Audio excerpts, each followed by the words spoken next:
that plays out. But another player that finds himself in a bit of a contract predicament, man like Paul Pogba, who many of you know I love and adore.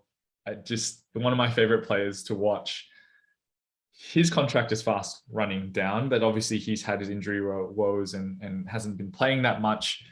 Where do you think his future lies? And also with the famously infamous Mino Raiola leading the contract charge for him. Yeah, Mino Raiola is more trouble than he's worth.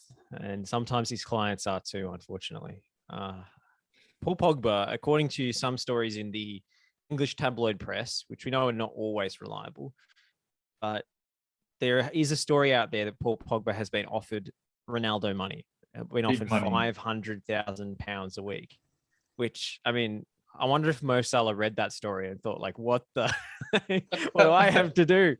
I don't see what Pogba has done in his Manchester United career to deserve that kind of money or to deserve that sort of offer, other than, you know, look great in an Adidas commercial. Like, brings vibes.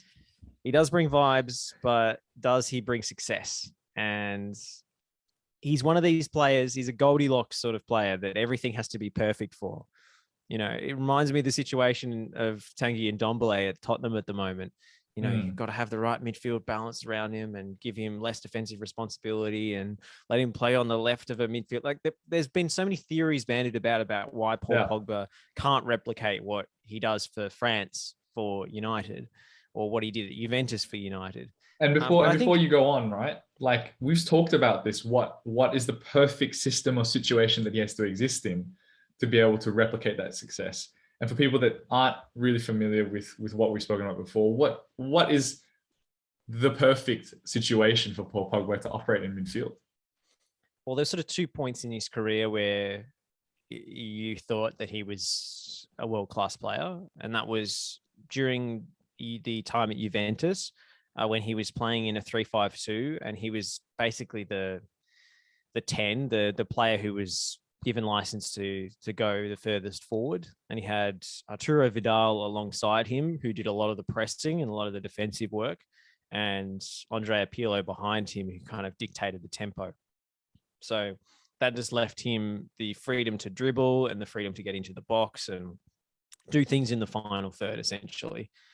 So he didn't have the burden of creativity from deep, or the burden of the defensive duties.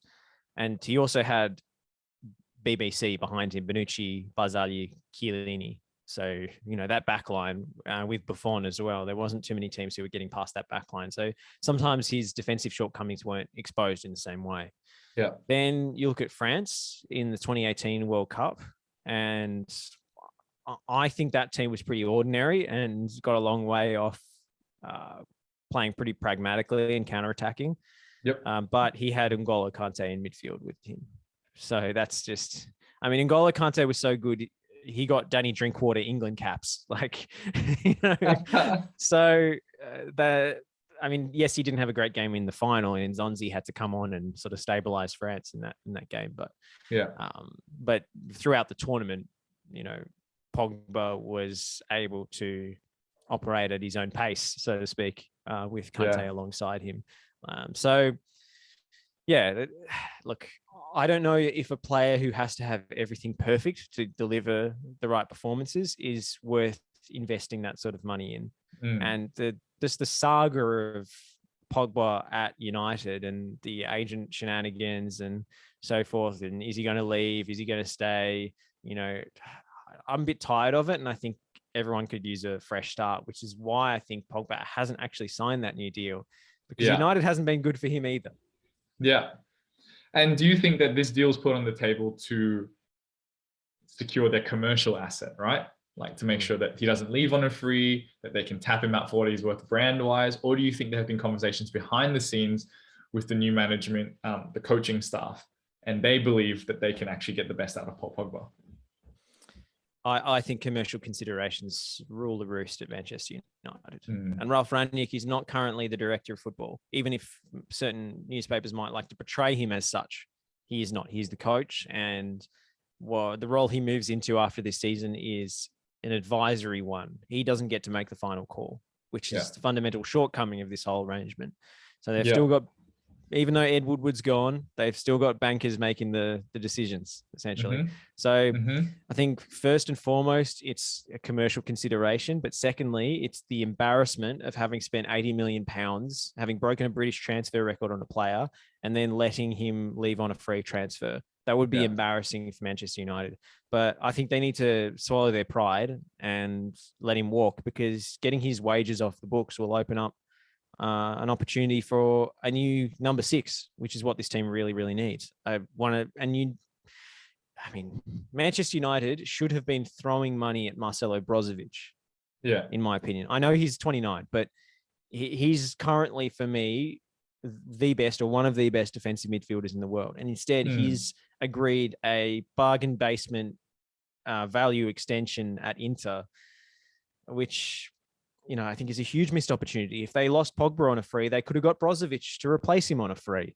But, United obviously are run on a basis of, on one of my other podcasts, the National Curriculum, we like to talk about the term NRI, which is something that my friend Ante Jukic came up with, which is the name recognition index. So basically just fame and notoriety ruling your decisions. And United are the clearest example of a club run on NRI. Yeah. And in similar vein to the Mo Salah conversation, where does his future lie then?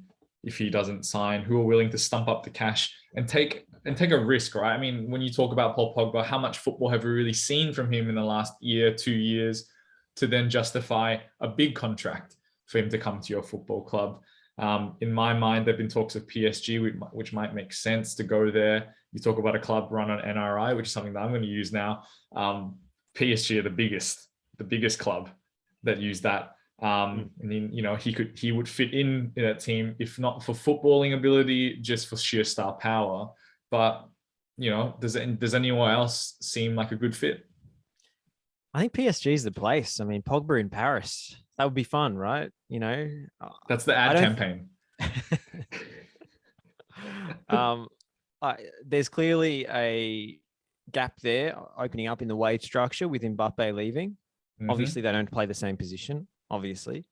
But you could potentially go to maybe a diamond in midfield and accommodate Pogba in there. It depends on the coaching situation as well, because Pochettino doesn't seem to be enjoying himself hugely. Yeah. It all depends on how the Champions League goes. Maybe Manchester United will still be after Pochettino. Who knows who comes in that case? But Pogba to PSG, it makes sense to me. I didn't mean for that to rhyme, but it happens all the time. So, well, if Jordan Brand and Nike are looking for someone to write, the campaign, Josh Parrish is free, and I'll tag along, to be honest, just for vibes. But Pogba to PSG, I reckon we get that trending. Makes sense to me.